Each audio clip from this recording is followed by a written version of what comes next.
Atlanta Falcons still hoping for offensive breakout in NFL playoffs. Flowery Branch, Georgia. Time is running out for the Atlanta Falcons to regain their identity as one of the most explosive offenses in the modern era of the NFL. Or maybe, after 16 regular season games, there's simply enough data to indicate this is a fundamentally different team than 2016, when the Falcons scored the 7th most points in a season in NFL history and were on the verge of a Super Bowl title before a stunning collapse against the Patriots. But for the Falcons, who are the only NFC playoff team from last season that made it again this year, there's still a lurking hope that their offense, which largely has the same personnel, can break out at any point. Saturday night's NFC wildcard game against the Los Angeles Rams would be a good place to start. When we get our chances as players, we've got to make plays, quarterback Matt Ryan told reporters this week. Wildcard picks, which NFC South clubs prevail.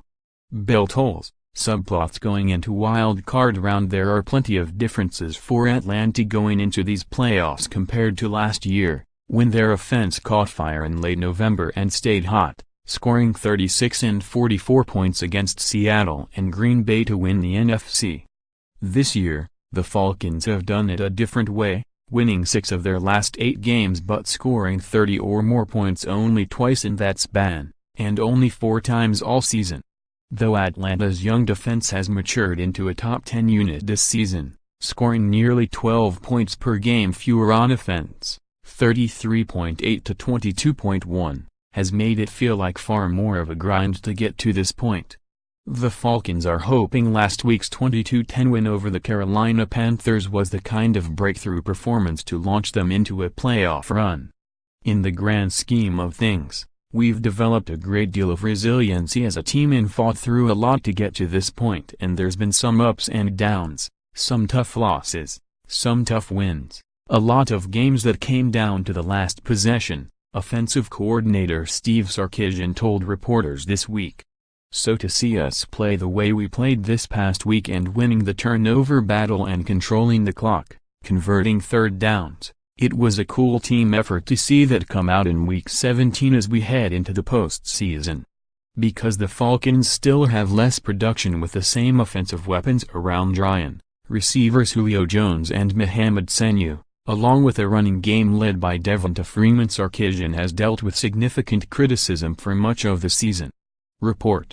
Dysfunction among Patriots, Brady Moore, 8 teams that fit Brady if he ever leaves. Pat's scrutiny on the former Washington and USC coach, who only had 1 year of NFL experience in 2004 before Dan Quinn hired him to replace Kyle Shanahan, has died down a bit as the Falcons steadied themselves after a 4-4 start. The things that we're doing well, like our third down percentage offensively, we're pretty strong in that way, Quinn said. One of the things that has really bit us this year is turnover margin. To get into the plus, you have to create takeaways. We've had games in the minus or 0, so often, when you can give our offense 2 or 3 more possessions a game, that's a real factor. Last week we were +3 and wanted to throw a pool party. But there have still been some problems in the red zone, where the Falcons rank 23rd in the NFL, scoring touchdowns 50% of the time.